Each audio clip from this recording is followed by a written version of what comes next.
Okay बेटा, हम लोग पहुंचे थे टैक्सेशन में। ये हमारे चैप्टर का नाम है इनकम फ्रॉम हाउस प्रॉपर्टी। हम लोग कर रहे थे सुधीर प्रकाशन का क्वेश्चन 9। ये ओनर का नाम है, एसएससी का नाम है राहुल रॉय। मैंने आप लोगों को लास्ट वीडियो लेक्चर में हाउस नंबर 1 और हाउस नंबर 3 बता दिया। ठीक है, हाउस नंबर 1 में यहां से हमारा मेन आंसर है। हाउस नंबर 1 में हमारा फाइनल नेगेटिव आंसर आया था 1 लाख, ये वाला। और हाउस नंबर 3 में हमारा फाइनल नेगेटिव अमाउंट आया था, हाउस नंबर 3 में हमारा फाइनल नेगेटिव अमाउंट आया था 30,300। तो रूल ये है कि जो दो घर एग्जम्प्ट होते हैं उन दोनों घर की टोटल नेगेटिव अमाउंट मिला के 2 लाख रुपीज से ज्यादा नहीं होनी चाहिए। मतलब इट शुड बी एक्चुअल और 2 lakh which ever is less. तो अगर आप देख सकते हो हाउस नंबर 1 का फाइनल नेगेटिव था 1 लाख, हाउस नंबर 3 का फाइनल नेगेटिव था 30,300। तो 1 लाख और 30,300 दोनों को मिला के 2 लाख रुपीज से ज्यादा नहीं होना चाहिए। तो हाउस नंबर 1 जो था, हाउस नंबर 1 का फाइनल नेगेटिव अमाउंट था 1 लाख और हाउस नंबर 3 का फाइनल नेगेटिव अमाउंट था 30,300। इन दोनों को मिला के 2 लाख रुपीज से ज्यादा नहीं होना चाहिए। इन दोनों को मिला के, इन दोनों को ऐड करके फाइनल नेगेटिव, हाउस नंबर 1 का फाइनल नेगेटिव 1 लाख था, हाउस नंबर 3 का फाइनल नेगेटिव 30,300 था। ठीक है, मैं फिर से ऊपर जाता हूँ। ये हाउस नंबर 1 है। हाउस नंबर 1 में GAV 0 है, म्युनिसिपल टैक्सेस 0 है, NAV 0 है, स्टैंडर्ड डिडक्शन में 30% ऑफ NAV 0 है, 1 लाख इंटरेस्ट ऑन लोन हमने माइनस किया of previous year, capitalised interest इसमें नहीं दिया हुआ था, टोटल 1 लाख हुआ। तो NAV 0 माइनस 1 लाख, तो हमारा फाइनल आंसर आएगा माइनस 1 लाख। ये वाला माइनस 1 लाख हाउस नंबर 1 का आंसर है। उसी तरह हाउस नंबर 3, हाउस नंबर 3 में हाउस नंबर 3 में GAV 0 है, म्युनिसिपल टैक्सेस 0 है, NAV 0 है, 30% ऑफ NAV 0 है, 20,000 इंटरेस्ट ऑन लोन हमने माइनस किया, 10,300 कैपिटलाइज्ड इंटरेस्ट माइनस किया, टोटल 30,300। ऊपर NAV 0 था, 0 में से 30,300 माइनस करोगे तो आंसर आएगा माइनस में 30,300, नेगेटिव 30,300। तो हाउस नंबर 1 का जो नेगेटिव आया 1 लाख और हाउस नंबर 3 का जो नेगेटिव आया 30,300, इन दोनों को मिला के इन दोनों का टोटल कर देते हैं। इन दोनों का टोटल होगा माइनस 130,300। इन दोनों का टोटल आ रहा है माइनस 130,300 और 2 lakh rupees which ever is less. मतलब नेगेटिव 130,300 और यू कैन से नेगेटिव 2 लाख, दोनों में से जो छोटा हो, which ever is less is deductible, दोनों में से जो छोटा हो वही आप माइनस कर सकते हो। तो दो घर एग्जम्प्ट होते हैं, दो घर एग्जम्प्ट होते हैं, सही बात है, लेकिन उनका maximum negative amount 2 lakh rupees से ज्यादा नहीं होना चाहिए। तो एक्चुअल और 2 lakh which ever is less. अब ऐसे बोल सकते हो रूल आपका, एक्चुअल और 2 lakh rupees which ever is less should be deducted. तो यहाँ पे जो एक्चुअल है 130,300 वही छोटा है, वही माइनस करेंगे 130,300। तो यहाँ पे मैं लिखूंगा नेगेटिव 130,300। बाकी बचा मेरा हाउस नंबर 2, उसका मेरा पूरा का पूरा सॉल्यूशन बाकी है। बाकी हाउस नंबर 2 बच गया, वो मैं अभी आराम से पूरा सॉल्व करूंगा हाउस नंबर 2, और लास्ट में हाउस नंबर 2 का जो भी आंसर होगा वो यहाँ पे लिख दूंगा। ठीक है, अभी हाउस नंबर 2 में जाते हैं एकदम स्टार्टिंग से, क्वेश्चन के स्टार्टिंग से। 1 और 3 हाउस मैंने समझा दिया। हाउस नंबर 2, इसमें म्युनिसिपल वैल्यूएशन है 150, फेयर रेंट है 2 lakh. Municipal valuation 1,50,000, fair rent 2 lakh. अगर कुछ बताया हुआ नहीं हो तो हम ऐसा अज्यूम करेंगे कि ये एनुअल अमाउंट है, ये पर एनम है, 1,50,000 और 2 लाख। म्युनिसिपल वैल्यूएशन है fair rent, municipal valuation 150, fair rent 2 lakh. Municipal valuation 1,50,000, fair rent 2 lakh. ये मैं फिर से वर्किंग नोट्स में लिख रहा हूं। हाउस नंबर 2 का वर्किंग नोट बना रहा हूं। हाउस नंबर 2 का नाम था जय, ठीक है, शंकर, जय, किशन, ऐसे 3 घर थे। हाउस नंबर 2 जो है, हाउस नंबर 2 का नाम जय था, तो म्युनिसिपल वैल्यूएशन 2 लाख दिया हुआ था, म्युनिसिपल वैल्यूएशन 1,50,000 दिया हुआ था, फेयर रेंट 2 लाख दिया हुआ था। ये मैं क्वेश्चन कॉपी कर रहा हूँ सारा, राइट। अब स्टैंडर्ड रेंट दिया हुआ है 1,80,000 और म्युनिसिपल टैक्सेस अनपेड 10%। इसका भी मैंने रूल थियरी वाले पेज में वीडियो बनाया है, म्युनिसिपल टैक्सेस का देखना अच्छी तरह। स्टैंडर्ड रेंट 1,80,000 और म्युनिसिपल टैक्सेस अनपेड 10%, देखते जाओ। Standard rent 1,80,000, standard rent 1,80,000। Municipal taxes में क्या लिखा हुआ था? अनपेड। अब दिमाग लगाओ, मैं हाउस नंबर 2 के फॉर्मेट में जा रहा हूं, या हाउस नंबर 2 का फॉर्मेट, इसमें म्युनिसिपल टैक्सेस में लिखा हुआ है अनपेड, म्युनिसिपल टैक्सेस में अनपेड लिखा हुआ है। अमाउंट देखें कितनी दी हुई, मतलब ये हमारा स्टेटमेंट आ गया। म्युनिसिपल टैक्सेस की अमाउंट दी हुई थी सेकंड वाले घर में 10%। अब पहली बात तो, सबसे पहली बात तो, अगर म्युनिसिपल टैक्सेस परसेंटेज में दिया हुआ है, अगर म्युनिसिपल टैक्सेस परसेंटेज में दिया हुआ है, तो ये परसेंटेज हम लोग निकालते हैं म्युनिसिपल वैल्यूएशन पे। मतलब ये जो 10% हम लोग निकालेंगे, ये जो 10% हम लोग निकालेंगे, ये 10% हम लोग निकालेंगे 1,50,000 पे। ध्यान देना, ये जो म्युनिसिपल वैल्यूएशन का 10% है, ये 10% किसका? ये 10% 1,50,000 का। म्युनिसिपल टैक्सेस 10%, किसका 10%? म्युनिसिपल वैल्यूएशन का 1,50,000 का। तो ये मैं रूल लिख के देता हूं, ये थियरी वाले पेजेस में लिखना। पहली बात, ये रूल थियरी वाले पेजेस में लिखना। ये पॉइंट नंबर 6 करके मैं यहाँ पे लिख के देता हूँ। पॉइंट नंबर 6 देखो, if municipal taxes are given in percentage, if municipal taxes are given in percentage, then the percentage of municipal taxes should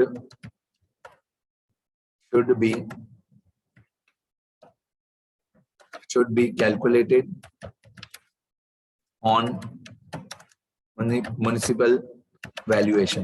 तो जो municipal valuation था, एग्जाम्पल यहाँ पे म्युनिसिपल वैल्यूएशन था 1,50,000, तो 1,50,000 मल्टीप्लाई बाय 10% करेंगे तो ये आएगा 15,000 रुपीज, ये आएगा 15,000 रुपीज। तो म्युनिसिपल वैल्यूएशन 1,50,000 था, उसका 10% होगा 15,000।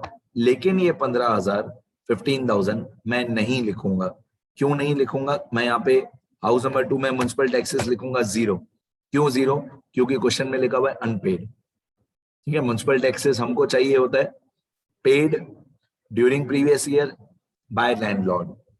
ये तीनों अलग अलग शब्द है। पेड होना चाहिए, बाय लैंडलॉर्ड होना चाहिए, ड्यूरिंग प्रीवियस ईयर होना चाहिए, चाहे वो किसी भी साल का हो, चाहे वो किसी भी साल का हो। मैं लिख के देता हूं, मैंने थियरी वाले लेक्चर्स में भी बताया है। म्युनिसिपल टैक्सेस पेड होना चाहिए, बाय लैंडलॉर्ड होना चाहिए, पेड होना चाहिए, बाय लैंडलॉर्ड होना चाहिए, ड्यूरिंग प्रीवियस ईयर होना चाहिए, तो ही हम लोग लिखते हैं। अब यहाँ पे इस क्वेश्चन में क्या लिखा हुआ था? अनपेड। इस क्वेश्चन में लिखा हुआ था अनपेड। अनपेड हमको नहीं चाहिए, हमको सिर्फ पेड वाला चाहिए। म्युनिसिपल टैक्सेस पेड होना चाहिए, बाय लैंडलॉर्ड होना चाहिए, ड्यूरिंग प्रीवियस ईयर होना चाहिए। मैंने इसका थियरी वाले लेक्चर्स में वीडियो है इसका, फिर भी मैं लिख देता हूँ। म्युनिसिपल टैक्सेस कौन से वैलिड है, कौन से डिडक्टेबल है? Municipal taxes are deductible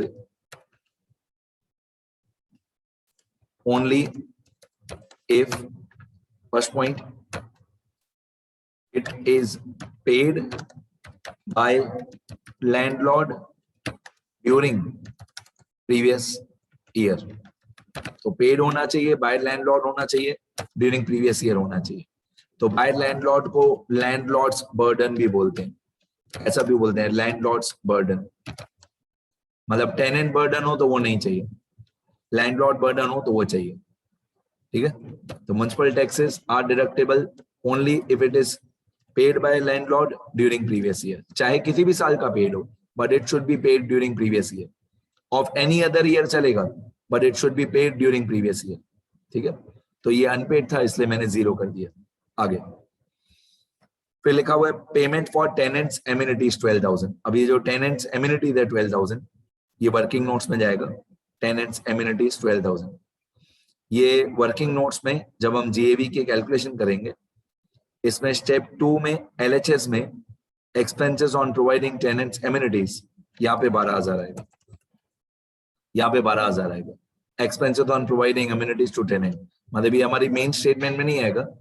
ये जो जीएवी का स्टेप 1 2 3 होता है जीएवी का, उसमें स्टेप 2 में एलएचएस में एक्चुअल रेंट में से माइनस होगा, ठीक है। ये मेन बड़ी स्टेटमेंट में नहीं आएगा, ये जीएवी की कैलकुलेशन में आएगा। आगे उसके बाद आपको क्वेश्चन में क्या दिया हुआ है, इसके बाद आपको क्वेश्चन में दिया हुआ है रिपेयर 10,000। मैं बता चुका हूँ रिपेयर कभी भी किसी भी क्वेश्चन में कोई भी एंट्री नहीं। इंश्योरेंस प्रीमियम कभी भी किसी भी क्वेश्चन में कोई भी एंट्री नहीं। रिपेयर का कुछ नहीं होता है, इंश्योरेंस प्रीमियम का कुछ नहीं होता है, ये सिर्फ कंफ्यूज करने के लिए दिया है। इंटरेस्ट ऑन लोन यहाँ पे दिया हुआ है 60,000। अब ये इंटरेस्टिंग है, इंटरेस्ट ऑन लोन 60,000, जो ये वाला घर है, ये वाला घर टैक्सेबल वाला घर है।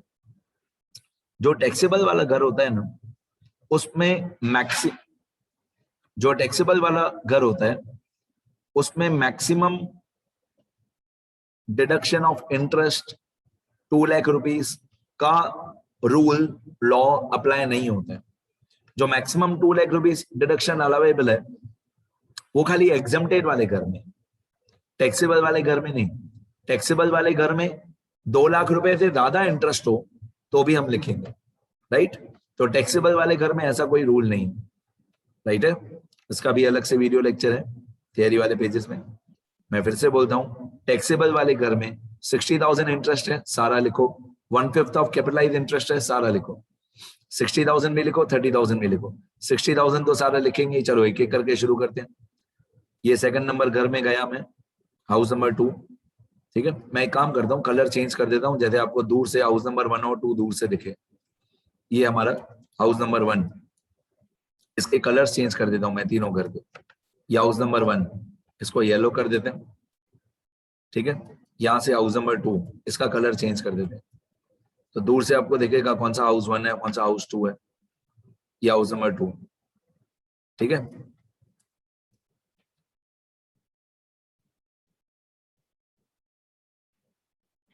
ये हाउस नंबर 2 और हाउस नंबर 3, ये हाउस नंबर 3।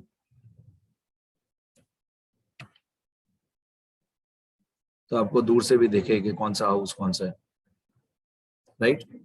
अब आपको तीनों के अलग अलग कलर दिख रहे होंगे, हाउस नंबर 1 2 3, ठीक है। अब हम क्या करेंगे, हम कहाँ पे थे, हम लोग थे इंटरेस्ट ऑन लोन पे। तो जो इंटरेस्ट ऑन लोन था 60,000, ये हाउस नंबर 2 का इंटरेस्ट ऑन लोन है। तो मैं हाउस नंबर 2 में जाऊंगा, ये हाउस 1, ये हाउस 2। हाउस नंबर 2 में जाऊंगा और इसका interest on loan of previous year मैं 60,000 लिखूंगा। इस घर में क्योंकि ये घर टैक्सेबल वाला है, ये लेट आउट वाला घर है हाउस नंबर 2, इसमें यहाँ पे मैक्सिमम डिडक्शन दोनों इंटरेस्ट को मिला के 2 लाख रुपए से ज्यादा भी हो तो भी चलेगा, क्योंकि ये टैक्सेबल वाला घर है। मैक्सिमम 2 लाख वाला जो रूल है, मैक्सिमम ये जो 2 लाख वाला रूल है वो एग्जम्प्टेड वाले घर के लिए। टैक्सेबल वाले घर में कोई रूल नहीं होता है। टैक्सेबल वाले घर में आप 2 लाख से ज्यादा भी माइनस कर सकते हो, ठीक है। उसमें कोई 2 लाख की लिमिट नहीं है। मैं फिर से बोल रहा हूँ, 2 लाख की लिमिट खाली एग्जम्प्टेड वाले घर में है। दोनों एग्जम्प्टेड वाले घर मिला के टोटल नेगेटिव 2 लाख से ज्यादा नहीं होना चाहिए। आगे बढ़ते हैं। इसके बाद 1/5 ऑफ कैपिटलाइज इंटरेस्ट दिया हुआ है, मतलब 1/5 part of total interest of construction period. ये ऑलरेडी 150 है, ये ऑलरेडी 150 है। 30,000 लिखेंगे, हाँ लिखेंगे। और ये 2016-17 है कंस्ट्रक्शन का ईयर, तो ये 16-17 होना चाहिए या उसके बाद वाला होना चाहिए। तो 16-17 हमारे काम का है। 30,000 ये भी लिखेंगे। हाउस नंबर 2 में जाएंगे और यहाँ पे 1/5 ऑफ कैपिटलाइज इंटरेस्ट, इसमें लिखेंगे 30,000। डन। और आगे बढ़ते हैं। और क्वेश्चन में क्या दिया हुआ देखें। अब यहाँ पे लिखा हुआ है period of vacancy 1 month, vacancy period allowance 1 month. ये मैं वर्किंग नोट्स में लिखूंगा, वैकेंसी पीरियड अलाउंस 1 मंथ। इसको मेरी भाषा में वी बोलते हैं, V for vacancy period allowance 1 month. आगे उसके बाद वैकेंसी पीरियड 1 मंथ। उसके बाद यहाँ पे लिखा लेट आउट फॉर रेसिडेंस, वो तो मैंने पहले ही पढ़ लिया था। अब यहाँ पे लास्ट लाइन में लिखा है rent receivable for house number 2 was 1,86,000, 1,86,000 ये एक्चुअल रेंट है। ये वर्किंग नोट्स में जाएगा हाउस नंबर 2 में, जीएवी के कैलकुलेशन 1,86,000, 1,86,000 एक्चुअल रेंट। ये एक्चुअल रेंट रिसीव्ड और रिसीवेबल 1,86,000, ठीक है। और ये अनरियलाइज रेंट मतलब बी मतलब बेड डेट्स, ये नहीं दिया हुआ। बेड डेट्स मतलब अनरियलाइज रेंट क्वेश्चन में नहीं दिया हुआ, कोई बात नहीं, नहीं दिया हुआ, मैं इधर डैश डैश कर देता हूँ, नहीं दिया हुआ, ठीक है। आगे बढ़ते हैं। अभी हमारा जीएवी का कैलकुलेशन होगा, हाउस नंबर 2 का जीएवी का कैलकुलेशन, ये जीएवी का calculation house number 2 calculation of GAV, ठीक है। अब हाउस नंबर 2 में एलएचएस में आएगा फेयर रेंट या म्युनिसिपल वैल्यूएशन, दोनों में से जो बड़ा हो। एलएचएस में स्टेप 1 एलएचएस, तो 2 लाख और 1,50,000 दोनों में से जो बड़ा हो। अब 2 लाख और 1,50,000, 2 लाख और 1,50,000 दोनों में से बड़ा कौन सा है? 2 लाख, ऑब्वियसली 2 लाख, ठीक है। आरएचएस में स्टैंडर्ड रेंट है 1,80,000, स्टैंडर्ड रेंट है 1,80,000, वो आरएचएस में 1,80,000। अब एलएचएस में फेयर रेंट या म्युनिसिपल वैल्यूएशन दोनों में से जो बड़ा हो 2 लाख, आरएचएस में स्टैंडर्ड रेंट 1,80,000। अब आंसर है इस पर स्टेप 1, जिसको टेक्स्ट बुक वाले एक्सपेक्टेड रेंट भी बोलते हैं, ये होता है 2 लाख और 1,80,000 विच एवर इज लेस। तो ऑब्वियसली लेस कौन सा है? 1,80,000। तो यहाँ पे मैंने लिख के रखा है lower of LHS and RHS equal to answer as per step 1 equal to expected rent equal to 1,80,000, equal to 1,80,000। मतलब ये 2 लाख और ये 1,80,000 दोनों में से जो छोटा हो। पहले एलएचएस में 2 लाख या 1,50,000 दोनों में से जो बड़ा होगा, तो 2 लाख बड़ा है। फिर ये वाला 2 लाख और ये वाला 1,80,000 दोनों में से जो छोटा होगा, वो हमारा आंसर इस पर स्टेप 1 1,80,000। फिर इस 1,80,000 को स्टेप 2 के आरएचएस में लेके जाएंगे। यही जो 1,80,000 आया, इसी को स्टेप 2 के आरएचएस में लेके जाएंगे। इसी 1,80,000 को स्टेप 2 में लेके जाएंगे आरएचएस में।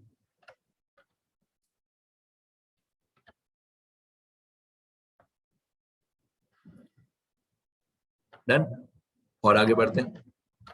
अब मैंने 3 अमाउंट बता दी, फेयर रेंट बता दिया, म्युनिसिपल वैल्यूएशन बता दिया, स्टैंडर्ड रेंट बता दिया। अब आता है हमारा एक्चुअल रेंट। एक्चुअल रेंट है 1,86,000। ये स्टेप 2 में एलएचएस में आएगा 1,86,000। स्टेप 2 का एलएचएस ये रहा 1,86,000। एक्चुअल रेंट रिसीव्ड और रिसीवेबल 1,86,000। इसमें थे हमारे expenses on providing tenants amenities, ये है 12,000। ये क्वेश्चन में दिया हुआ था 12,000। अब 1,86,000 में थे 12,000 माइनस कर दो, 12,000 माइनस कर दो, बाकी आएगा 1,74,000। इसको हम लोग नेट रेंट बोलते हैं। जो ये 1,86,000 था, इसको ग्रॉस रेंट बोलते हैं, और एक्सपेंसेस माइनस करने के बाद 1,74,000 इसको नेट रेंट बोलते हैं। इसके बाद हम लोग यू और वी माइनस करते हैं, जो भी दिया हुआ। अब अनरियलाइज रेंट मतलब यू दिया हुआ नहीं है, यू दिया हुआ नहीं है तो मैं इसको डिलीट कर देता हूँ, यू नहीं दिया हुआ। अब वी दिया हुआ है, वैकेंसी पीरियड, आपको अगर याद हो तो 1 मंथ दिया हुआ था, वैकेंसी पीरियड अलाउंस दिया हुआ था 1 मंथ। अब आपको ये पता होना चाहिए कि जो वैकेंसी पीरियड अलाउंस निकालते हैं हम लोग वी, वो हम लोग निकालते हैं इस नेट रेंट पे। नेट रेंट है 1,74,000। 1,74,000 मल्टीप्लाई बाय 1/12। मतलब अगर अनरियलाइज रेंट हो, अगर बेड डेट्स हो, तो वो इस पे निकालते हैं 1,86,000 पे। मतलब अगर अनरियलाइज रेंट 1 मंथ हो तो 1,86,000 मल्टीप्लाई बाय 1/12। ग्रॉस रेंट पे यू निकालते हैं और नेट रेंट पे वी निकालते हैं। तो नेट रेंट है 1,74,000 मल्टीप्लाई बाय 1/12। एक महीना का वैकेंसी पीरियड क्वेश्चन में दिया हुआ था, तो 1,74,000 मल्टीप्लाई बाय 1/12, ये होगा 14,500। बाकी बचा, मतलब इस नेट रेंट में दे 1,74,000 में दे, ये वी माइनस कर दिया 14,500, बाकी बचा 159,500। अब ये 159,500 स्टेप 2 का एलएचएस और स्टेप 2 का आरएचएस 1,80,000, इन दोनों में से जो बड़ा हो, तो 1,80,000 और 159,500 दोनों में से बड़ा कौन सा है? ऑब्वियसली 1,80,000 बड़ा है। वो हमारा आंसर इस पर स्टेप 2 होता है 1,80,000। लेकिन अगर स्टेप 2 का आरएचएस बड़ा है और स्टेप 2 का एलएचएस छोटा है, यहाँ पे स्टेप 2 का एलएचएस छोटा है अगर स्टेप 2 का LHS 159,500 छोटा है किससे, 1,80,000 से, ठीक है। अगर स्टेप 2 का LHS छोटा है, राइट, तो स्टेप 3 होगा। Okay, here LHS of step 2 is less than RHS of step 2, so step 3 will be done. यहाँ पे स्टेप 2 का LHS छोटा है 159,500 किससे, स्टेप 2 के RHS से 1,80,000 से छोटा है, तो यहाँ पे स्टेप 3 करना पड़ेगा। अब जब स्टेप 3 होता है तो स्टेप 3 के अंदर 3 पार्ट्स होते हैं, 3A, 3B, 3C। 3A कब होता है, when only U is given। 3B कब होता है, when only V is given। और 3C कब होता है, when U and V both are given। 3A when only U is given, 3B when only V is given, 3C when U and V both are given। अब इस question में only V is given, only V is given, तो step 3B होगा। तो आपको पता होना चाहिए स्टेप 3B क्या होता है। here only V is given, so step 3B will be done। और आपको पता होना चाहिए स्टेप 3B क्या होता है। Only B is given, so step 3B will be done। अब स्टेप 3B में क्या होता है, LHS पूरा सेम कॉपी, जो LHS था वो पूरा सेम कॉपी करेंगे। ये मेरा पुराना जो लिखा हुआ है वो सब मैं डिलीट कर देता हूँ। स्टेप 3B में क्या होता है, पूरा LHS RHS पूरा पहले सेम कॉपी करना है, सब पूरा LHS RHS पहले सेम कॉपी करना है। स्टेप 2 वाला, स्टेप 2 वाला LHS RHS पूरा पहले कॉपी करना है। ये स्टेप 2 का LHS RHS एक एक अमाउंट करके करते हैं। स्टेप 2 का जो भी LHS था वो पूरा कॉपी, मतलब एक्चुअल रेंट कितना था, एक्चुअल रेंट था 1,86,000, एक्सपेंसेस कितने थे 12,000, नेट रेंट कितना था 1,74,000, फिर जो नेट रेंट था 1,74,000 उसको मल्टीप्लाई बाय 1/12 14,500, बाकी बचा 159,500। पूरा स्टेप 2 का LHS same copy up till 159,500, everything copy, everything same. Step 2 का LHS पूरा सेम। देखो यहाँ पे स्टेप 2 का LHS में लास्ट अमाउंट थी 159,500, वही सेम 159,500 सेम कॉपी, पूरा स्टेप 2 कॉपी। फिर क्या करना है, फिर RHS में जाना है। RHS तो आपको अभी तक याद हो गया होगा 1,80,000 था। RHS कितना था स्टेप 2 का 1,80,000, वो भी सेम कॉपी। फिर क्या करना है, जो RHS था उसमें V वाली अमाउंट माइनस करनी। RHS में V वाली अमाउंट मतलब वैकेंसी पीरियड अलाउंस, जो वैकेंसी पीरियड अलाउंस था वो माइनस करना है। वैकेंसी पीरियड अलाउंस जितना भी था वो माइनस करना है। अब वैकेंसी पीरियड अलाउंस कितना था, तो वैकेंसी पीरियड अलाउंस था ये वाला 14,500, ये 14,500 हमको माइनस करना है। ठीक है, 2 मिनट मैं थोड़ा फॉर्मेट सुधारूं, बस हो गया, ऑलमोस्ट कंप्लीट। ये वैकेंसी पीरियड अलाउंस का 14,500 हमको माइनस करना है, फिर देखेंगे कि कितना आंसर आ रहा है। अब ये 14,500 माइनस कर देते हैं, देखते हैं बाकी कितना आंसर आता है। तो 1,80,000 माइनस 14,500, बाकी आ गया 1,65,500। अब ये 1,65,500 बस लास्ट स्टेप। अब ये 1,65,500 और ये 1,65,500 और ये 159,500, इन दोनों में से जो बड़ा हो वो हमारा GAV आ गया।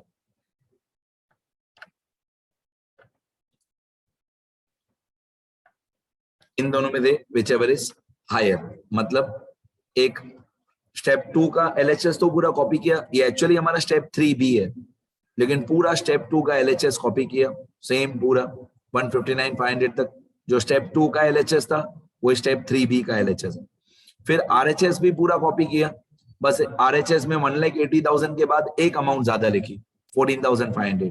अब मैं स्टेप 2 दिखाता हूँ, ये स्टेप 2 है। स्टेप 2 में 1,80,000 ही लिखा हुआ था, ये स्टेप 3B है। स्टेप 3B में 1,80,000 सेम, उसने V माइनस करना है 14,500, बाकी बचा 165,500। अब 165,500 और 159,500 इन दोनों में से जो बड़ा हो, मतलब 159,500 और 165,500 इन दोनों में से जो बड़ा हो, ऑब्वियसली दोनों में से बड़ा कौन सा है, 165,500। ये हमारा ग्रॉस एनुअल वैल्यू मतलब GAV यही है।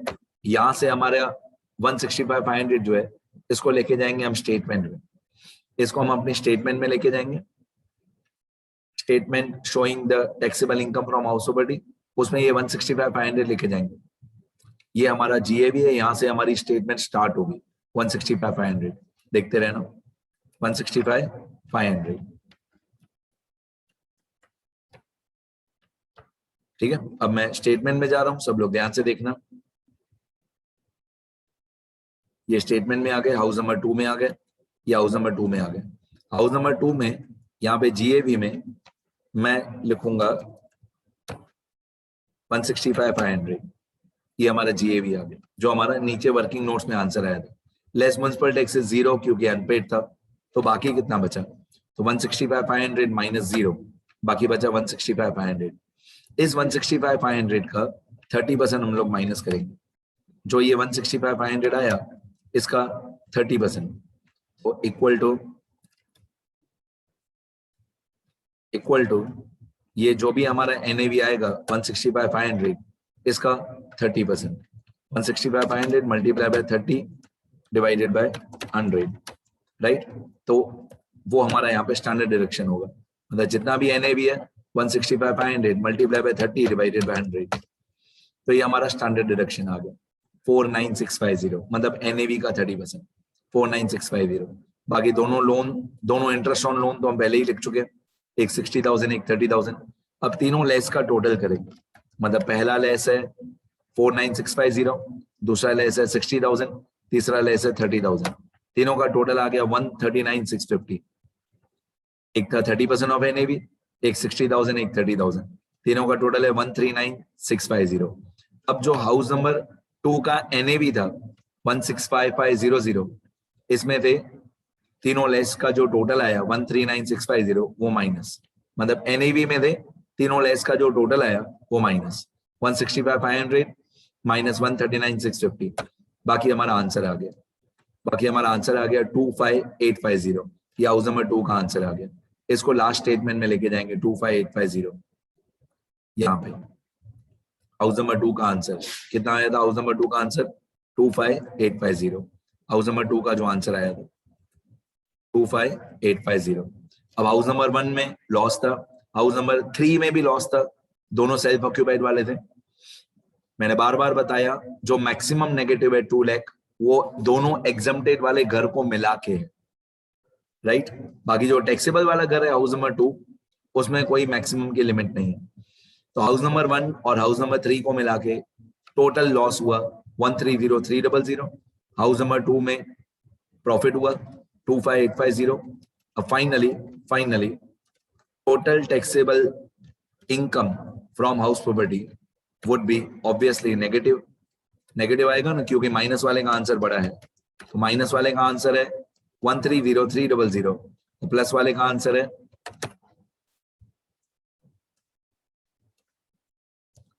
प्लस वाले का आंसर है 25,850। तो अल्टीमेटली आंसर तो माइनस में ही आएगा।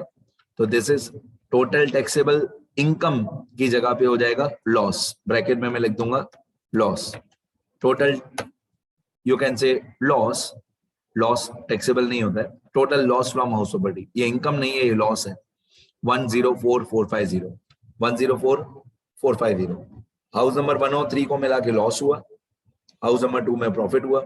अल्टीमेटली माइनस वाला आंसर बड़ा है, तो ultimately this you can say this is not taxable income but this is carry forward loss of house property. सही शब्द इसके ये होंगे, this should be called as carried forward loss from house property. और आपको मैं बता दूंगा ऐसे, तो आपको पता होगा कि कोई भी हाउस प्रॉपर्टी का लॉस हम लोग हाउस प्रॉपर्टी के कैपिटल, एक मिनट मैं थोड़ा सा एडिट कर दूं। हाउस प्रॉपर्टी का जो लॉस है वो हाउस प्रॉपर्टी के प्रॉफिट में से ही माइनस कर सकते हैं up to next 8 assessment years। मतलब this loss can be carried forward for 8 more assessment years. मतलब हमारी गवर्नमेंट कैसे है, हमारी गवर्नमेंट नहीं, पूरी दुनिया की गवर्नमेंट कैसी है कि अगर आपने प्रॉफिट कमाया तो टैक्स दो, अगर आपने प्रॉफिट कमाया तो टैक्स दो।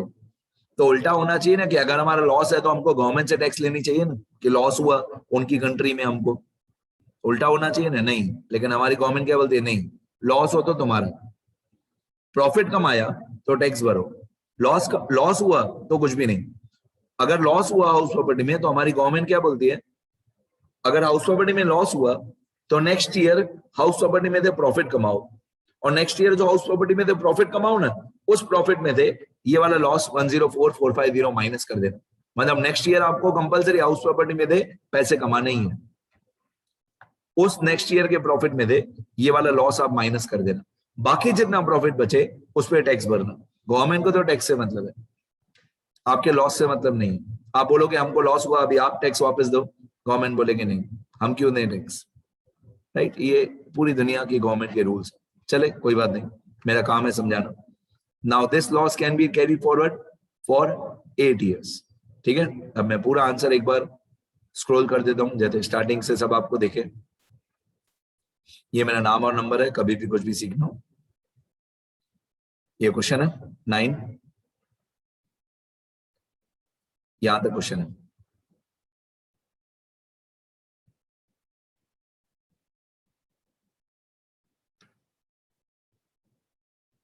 ये जो नोट्स मैंने लिखे हैं ये सब थियरी वाले पेजेस, ये सब रूल्स हैं, ये सब थियरी वाले पेजेस। हाँ, यहां से हमारा मेन आंसर है ये सम्स वाले पेजेस, ये सब सम्स वाले पेजेस। या हाउस नंबर 1,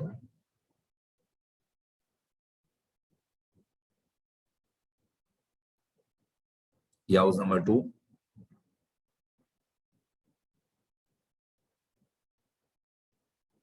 या हाउस नंबर 3,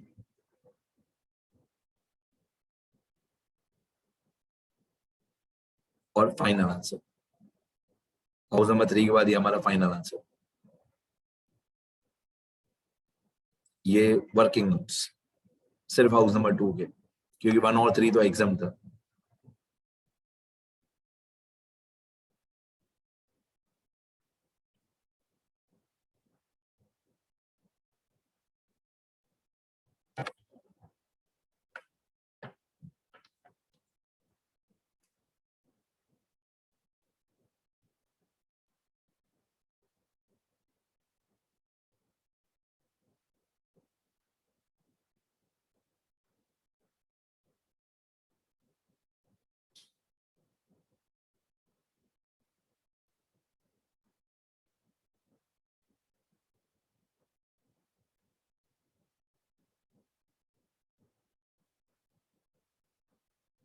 ठीक है, बस यहां तक है, इसके आगे और कुछ नहीं।